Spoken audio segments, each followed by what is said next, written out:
Is this a manifestation of a weak leadership? Kasi meron tayong korte sa Pilipinas eh. Pero bakit mo ibinigay sa Banyaga? Ako, pwedeng pagtatraidor, pwedeng a weak leadership. How about you, Kyrie? Sa akin, hindi lang weak, kundi evil. Evil. I think, pardon me to the Duterte family and to the Filipino people. I think Pangulong Duterte, Rodrigo Duterte, this is my opinion. He somehow underestimated how evil can Marcos become. Yes. Kasi hindi naman ganun si Pangulong Duterte na nagdududa sa tao eh. Akala niya mabait. Akala niya hindi niya gagawin ito eh. Extreme ito eh. Yes. So I think there is a portion sa magandang kalooban ni Pangulong Duterte na nagtiwala siya at na-underestimate niya ang kapasidad ng Marcos government to do evil beyond evil description. So hindi lang siya weak leader, kundi evil po ito. Hunger for power. It will divide the nation. Ganon din. Pero kung maiksihan lang, kung sino sa tingin mo kung ang may hahambing sa hudas ng Pilipinas? Si Marcos. Siya ang tatlong hudas eh. Yung Judas Iscariote 1, si Marcos yon. Siyempre, ang alalay niya dyan, dalawa, no? Ang nagpahayag at naggawa ng mga hakbang na ito na parang Judas ang kanilang ginawa, ang magkapatid na John Vic Rimulya at Boying Rimulya, DOJ at DILG. At siyempre, ang pinsan niya, si Romualdez. Ito po ang mga panibagong hudas at kung sa panahon ng analogy ni Brother J. Guevara, sila po ang mga nagkanulo. Yes. Sila ang totoong. Ang tapang-tapang nyo, laban doon sa digma-digmaan nyo sa China na hindi naman usapin ng teritoryo kundi exclusive economic zone. Overlapping claims lang. Yes.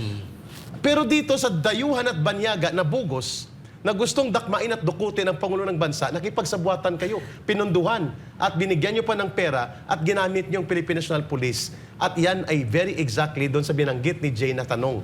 Ito ba ay kahalintulad sa kasaysayan ng pagtataksil ng mga Pilipino sa panahon ni General Luna? Yes. Exactly. That was what happened sa panahon po ng pinadukot ni Marcos at ng kanyang tauhan gamit ang Philippine National Police at ang ICC at Interpol ang ating kawawang Presidenteng Rodrigo Duterte. Hindi kaya kay Eric kapalit itong mga nangyari kay Pastor, kay Pangulong Duterte, ito ay kapalit sa maaaring gawin ng Amerikano sa mga Marcos.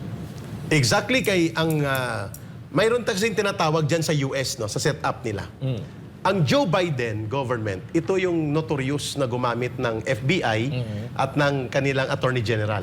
Doon sa mga man of faith. Yon, sa mga religious organizations. Pregnancy Yon, centers. Yes. na upang atakihin ang 300 churches and mga religious and faith organizations, including KOJC. Correct. At nabulgar. Yes. So, hindi ito lahat nawala automatic sa ilalim ni Trump. There is also a unit there known as CIA. The manner how Pangulong Duterte was abducted as a form of rendition, very classic yan na ginagamit ng CIA. Yes. At pwedeng hindi kontrolado ni US President Donald Trump yun. Pwede. The CIA can work from the side. As if hindi sila. Pero sila pala. Yes. So, yun po ay pwedeng tama ang punto mo. Hindi ito dikta ni Trump. Definitely, no. Ayaw nga niya sa ICC.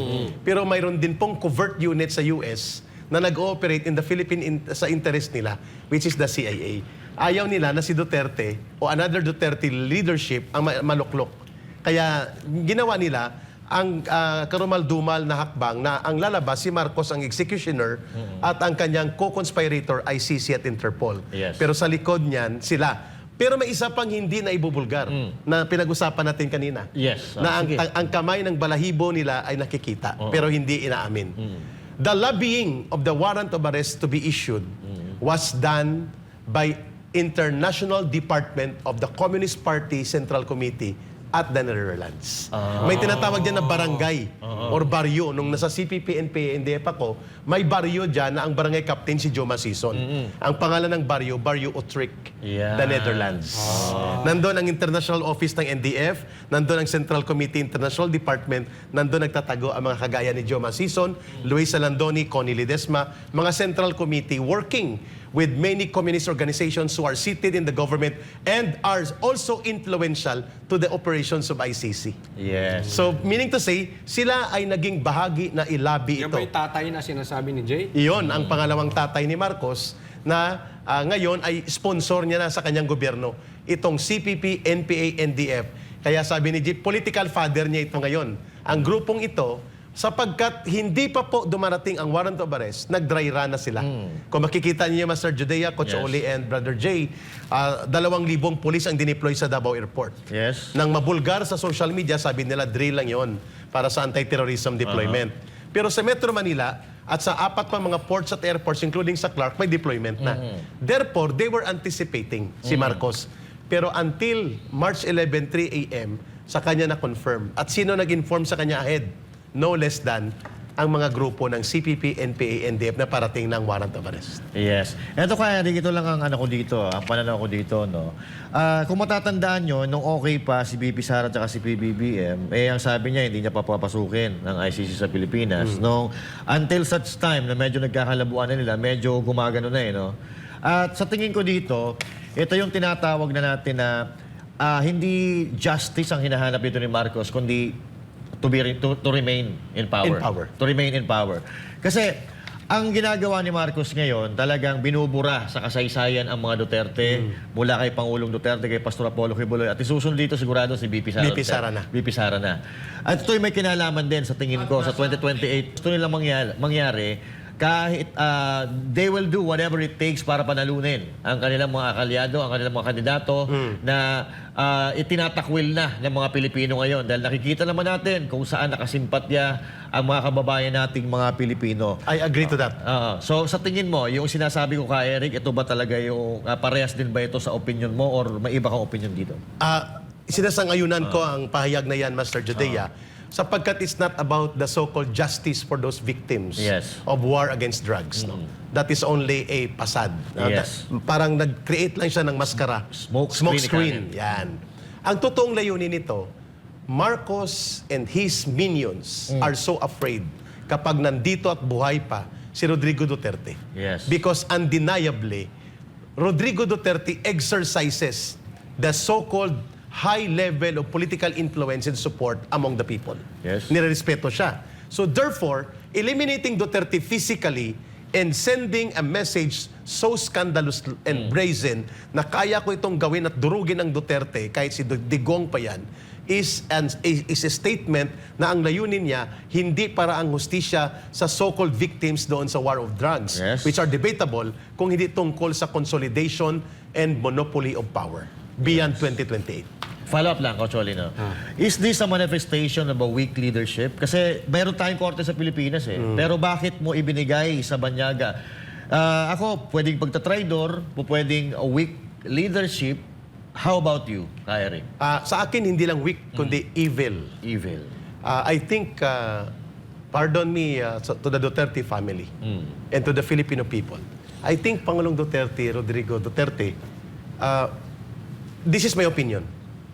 He somehow underestimated how evil can Marcos become. Yes. Kasi hindi naman ganun si Pangulong Duterte na nagdududa sa tao Akala niya mabait. Akala niya hindi niya gagawin ito extreme ito Yes. So I think there is a portion sa magandang kalooban ni Pangulong Duterte na nagtiwala siya at na-underestimate niya ang kapasidad ng Marcos government to do evil beyond evil description. So hindi lang siya weak leader, kundi evil po ito. Ang lahat ng ito, kahit anong sulsol ni Boyeng Rimulya at ni John Vic Rimulya, yung sulsol ni Romualdez, kung hindi patupad ni Marcos, walang mangyayari. Because the power and the exercise of authority will come from him.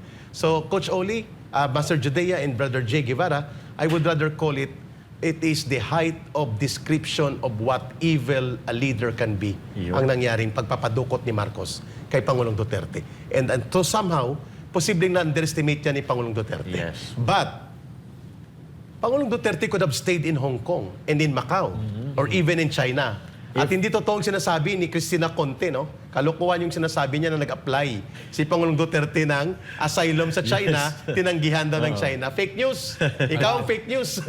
Makikita din tayo sa korte. Abogado to ni Teddy Yes. Casino at ni Carol Laron. Nakikita kami yan. Ayun, oo. Regular pag may hearing. Well, I agree doon sa Oo. sinabi ni Carl. So, ang ibig kong sabihin po, aside from possible of underestimation of the evil capacity of Marcos, Pangulong Duterte made a statement na doon ako umiyak nang kinakaladkad siya at sinisigawan na sila. At mukhang babanata nito, repatisihan ni Lit, Yes. saka si Kitty. Sabi niya, this madness must end.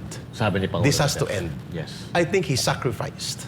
Pangulong Duterte sacrificed a lot for the nation For the nation. in order for the people to have a conscience call. Gusto Yes. niyo pa rin ba manatili Oo. ang ganitong uri ng kasamaan ng gobyerno? O gusto mo lang tigilan O natin? gusto niyo itigilan ito? I think that statement that this madness has to end Yes. is a call of sacrifice on the part of former President Duterte, and I salute him for that. I agree. Ilan lang po ang kaya magsakripisyo ng ganyan. He could have stayed in Hong Kong. Yes. And I will reveal here, I told Attorney Torion, 4 a.m. before siya magpunta sila ng airport, uhulihin po siya, sir.